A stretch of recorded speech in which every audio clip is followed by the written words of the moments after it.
In the chaos of a life-threatening explosion, fate has a way of revealing true heroes.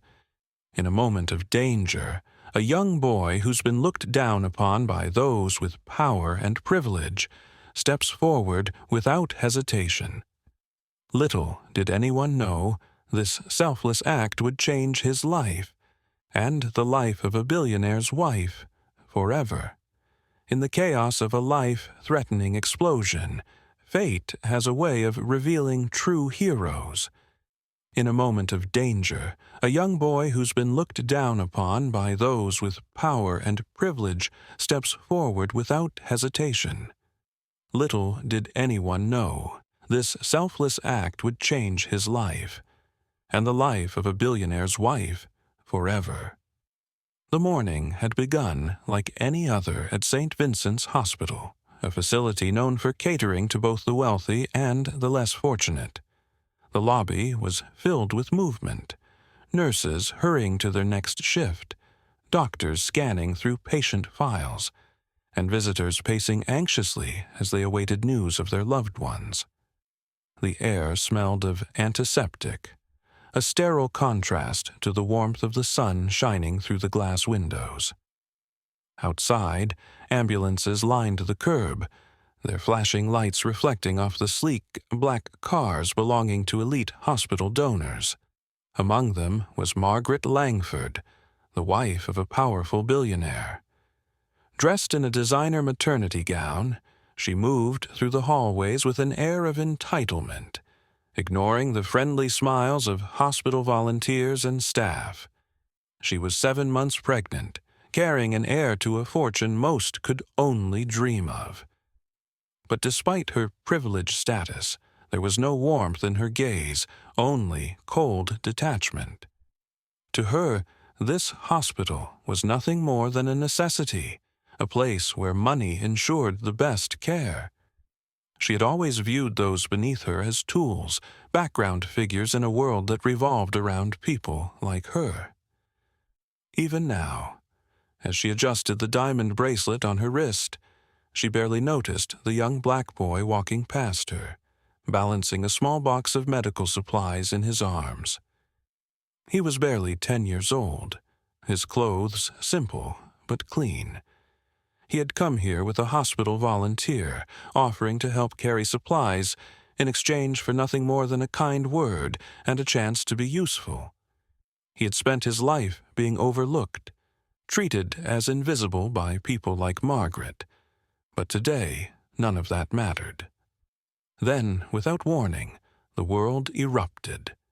A deafening explosion shattered the hospital's calm, sending a shockwave through the building. Windows burst into shards, walls trembled, and a massive fireball engulfed one side of the structure. Smoke filled the air as screams of terror echoed through the hallways. The ground trembled beneath their feet, followed by a second, smaller explosion that sent debris raining down from the ceiling. Panic took over instantly.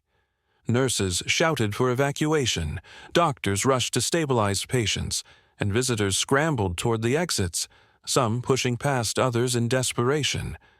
The pristine hospital had transformed into a nightmare in seconds. Margaret had no time to react before the force of the explosion threw her backward. The last thing she saw before darkness swallowed her was the ceiling collapsing above her. The boy, dazed but still standing, coughed as he waved away the thick smoke that clouded his vision. His ears rang, and his heart pounded against his chest, but he refused to freeze. Around him, people were running, crying, searching for a way out. But amid the chaos, a weak voice caught his attention. A woman's voice, struggling, gasping. He turned, his eyes darting across the destruction, until they landed on a pile of rubble near the entrance. Beneath it, barely visible through the thick dust, was a hand. A trembling, bloodied hand reaching out for help. He ran toward it. Pushing aside broken concrete and shattered glass, he peered through the wreckage.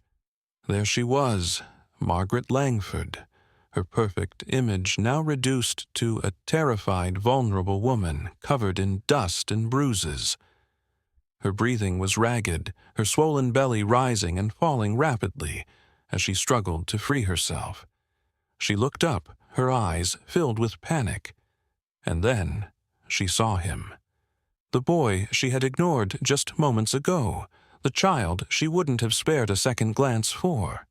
He was the one standing over her now. She wanted to call out, to demand that someone more capable come and help her. But there was no one else, only him. As the ceiling above them groaned, threatening to cave in further, the boy knew there was no time to hesitate, no time for fear, no time for anything but action. And so, while the rest of the world ran away, he stepped forward.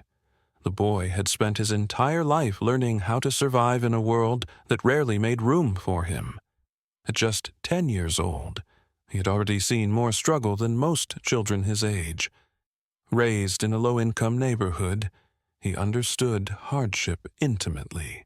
His mother worked long hours cleaning offices, while his father had disappeared years ago, leaving them to fend for themselves. Despite their financial struggles, his mother had always taught him the value of kindness, of helping others even when they had little to give.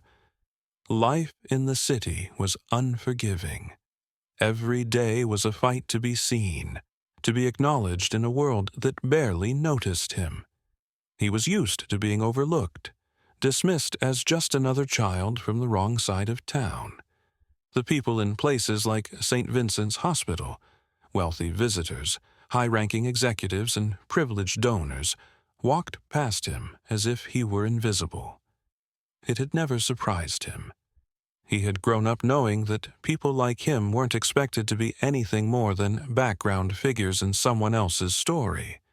But that never stopped him from dreaming. He wanted a better future, not just for himself, but for his mother, for the people in his community who worked hard yet struggled to get by.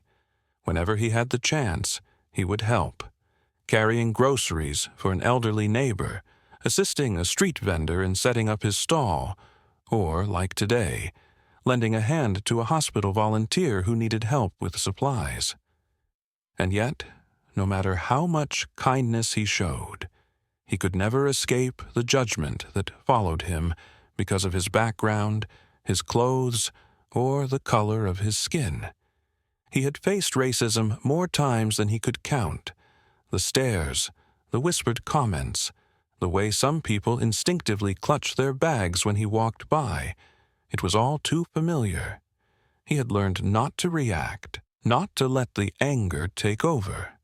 His mother had always told him that patience was strength, that the world would try to make him feel small, but his character would prove otherwise. So he stayed quiet, humble, and kind, even when the world wasn't kind to him. Margaret Langford had never met a child like him before. The billionaire's wife had lived a life of privilege, wrapped in a world of luxury that protected her from the struggles of people like him. She was used to being treated with admiration and respect, not because of who she was, but because of what her last name meant. Doors opened for her without question, people catered to her needs, and wealth ensured she never had to experience hardship. But that wealth had also built a wall around her, one that separated her from the reality of those who lived without privilege. She had never cared to look beyond it. People like the hospital staff, the janitors, the volunteers, they were merely workers in her eyes, people who existed to serve, not to be acknowledged. Her prejudices had been so deeply ingrained that she never questioned them. She had walked through life believing that social class determined worth, that power was reserved for those born into it. And yet, as she lay trapped beneath the rubble, gasping for breath, her world had suddenly shrunk to the size of this collapsing hospital. Her wealth couldn't save her. Her status meant nothing now. Fear gripped her like a vice. The walls around her had crumbled, the smoke thickened in the air, and her body ached from the weight of the debris pinning her down. For the first time in her life, she felt completely powerless.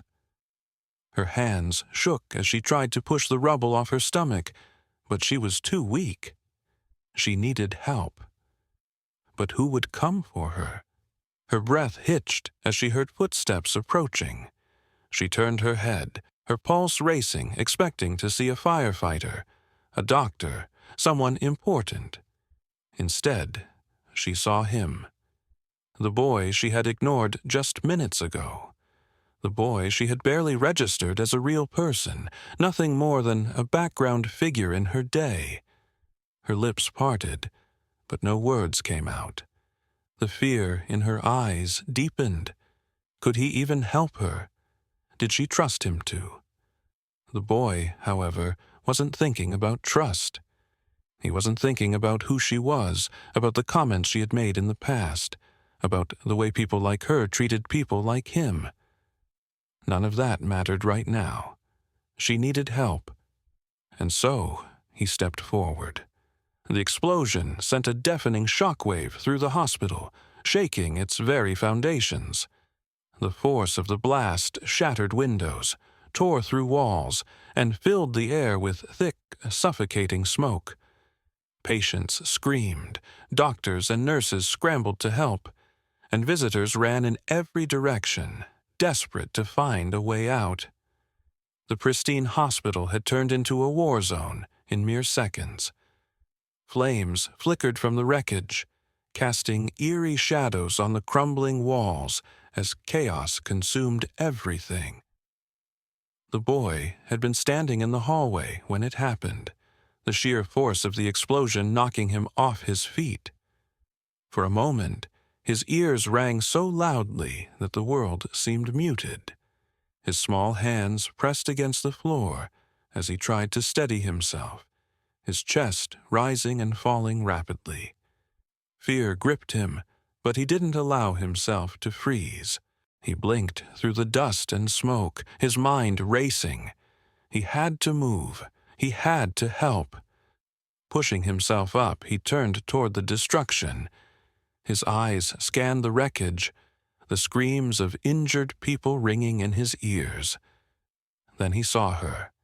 A few feet away, trapped beneath a collapsed portion of the ceiling, was the pregnant woman, the billionaire's wife. Her once perfect appearance was gone. Her expensive dress was torn and covered in dust, her face streaked with sweat and panic. Her body was half buried beneath the debris, her swollen belly rising and falling rapidly as she struggled to breathe. For the first time, she wasn't untouchable. She wasn't protected by wealth or power. She was just another human being, desperate to survive. The boy didn't hesitate. Ignoring the heat from the flames and the smoke stinging his eyes, he ran toward her, his small feet crunching over broken glass and rubble. His heart pounded as he dropped to his knees beside her, his fingers already reaching for the heavy chunks of concrete pinning her down. Margaret's wide, terrified eyes locked onto his. She recognized him instantly, the same boy she had ignored, the same boy she had dismissed as nothing more than a worker. And yet, in this moment, he was the only person who had come for her. Her lips parted, as if she wanted to say something, but no words came out. Whether it was fear, pain, or disbelief, she could do nothing but watch as he fought to free her. The debris was heavier than he expected. His small hands slipped against the rough concrete. His fingers scraped raw as he pushed with everything he had. His muscles ached, but he gritted his teeth and kept going. Margaret winced as he pulled a large piece of rubble away from her leg, freeing it enough for her to shift slightly. She gasped, pain flashing across her face, but she didn't take her eyes off him. The boy moved quickly, yanking away more broken bricks, ignoring the sharp sting as dust and grit coated his skin. He didn't care about the danger, about the fact that another explosion could come at any moment. He only cared about getting her out. Through labored breaths, Margaret finally found her voice. You have to go," she whispered, her voice weak but urgent. "It's not safe." The boy shook his head. He wasn't leaving her. His hands found another slab of concrete, and with a strained grunt he lifted it, tossing it aside with all the strength he could muster. His arms trembled, his legs ached, but little by little he cleared the rubble. A loud creak echoed above them. The building was shifting, the remaining structure groaning under the damage. The fire was spreading fast. They were running out of time. Finally, with one last desperate push, he cleared enough of the wreckage for Margaret to move. She winced as she tried to sit up, her body trembling from exhaustion and shock. The boy reached for her, gripping her arm and helping her to her feet. She leaned against him, her breath uneven, her body unsteady. For a moment, they stood there, surrounded by fire, dust, and destruction. She stared at him, taking in every detail, the sweat dripping down his forehead, the dirt smudging his face, the determination burning in his eyes. He was just a child who had risked everything to save her. She had never expected him to help her. She had never expected anyone like him to put their life on the line for someone like her. And yet, he had. In moments like these, it's easy to think about the unlikely heroes who step up when no one else can. What would you do if faced with such a situation? How would you act? Tell us where you're watching from, and what time it is as you watch this powerful moment unfold. The paramedics rushed in as soon as the boy pulled the woman free from the rubble. Their voices were sharp and urgent, working quickly to assess her condition. The boy stepped back, his chest rising and falling rapidly, his hands scraped and raw from moving the debris.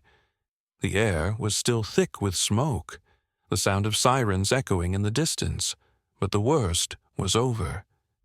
She was safe. That was all that mattered. Margaret Langford lay on the stretcher, struggling to steady her breath. Her mind was spinning, trying to process everything that had just happened. Her leg throbbed from where it had been pinned, but it wasn't the pain that consumed her thoughts.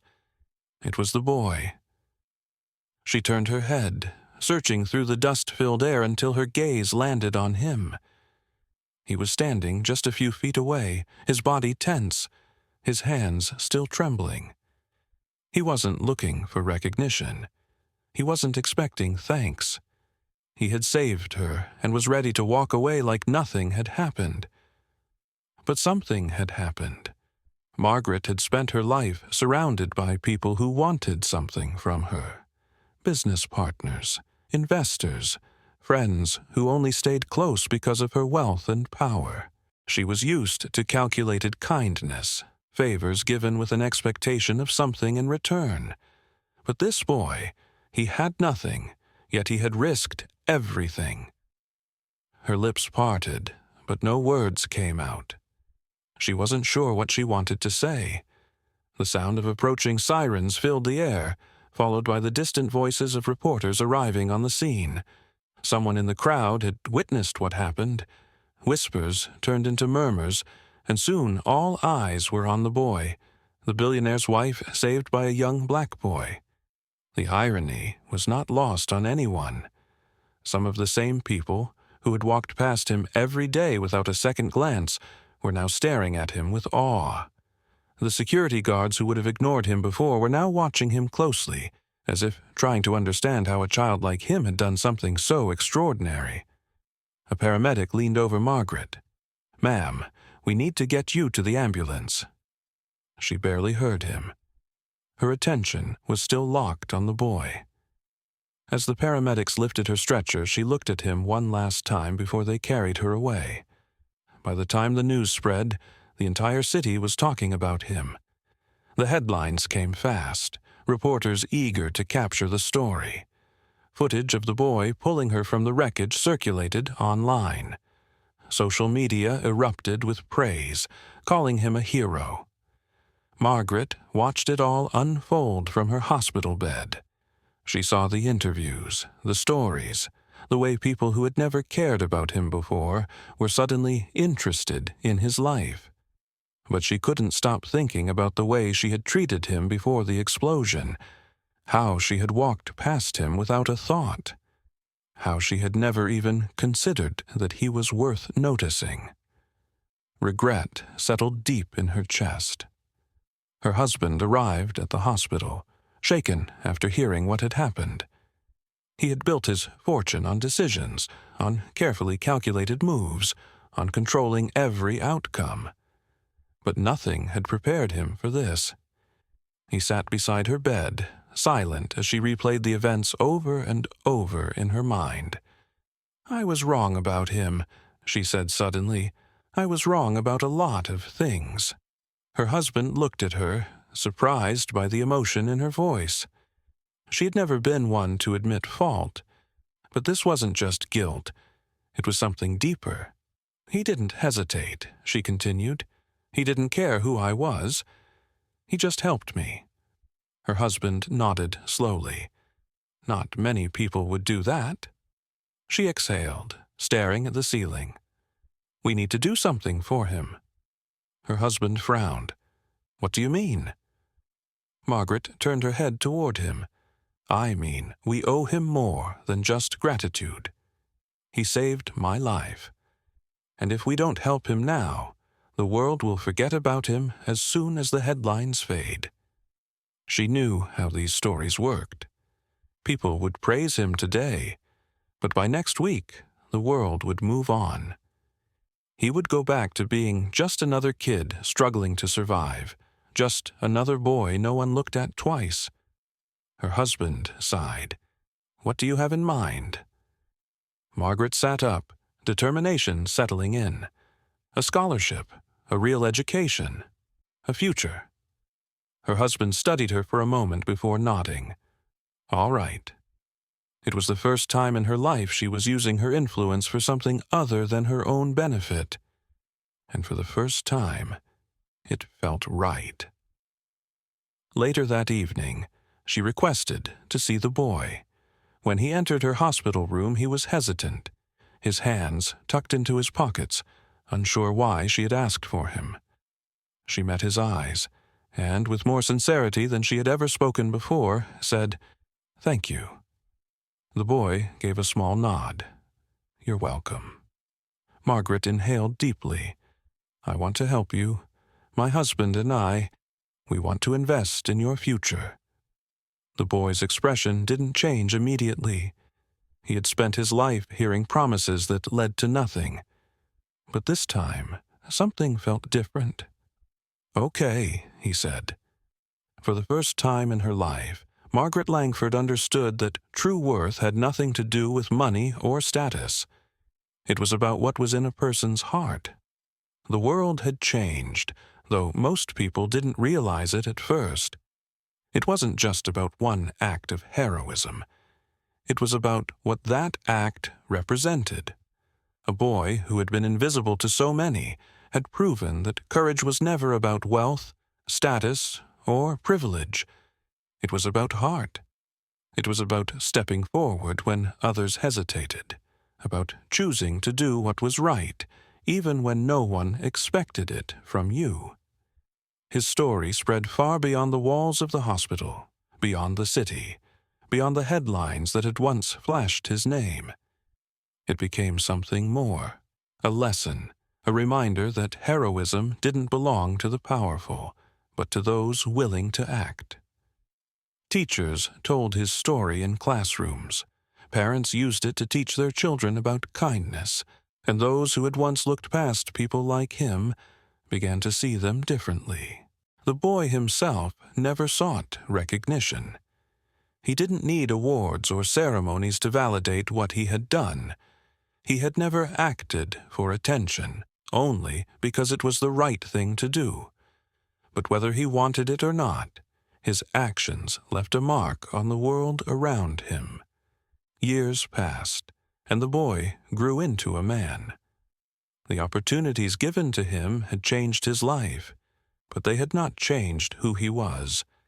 He carried with him the same humility, the same quiet strength that had driven him to help that day in the hospital.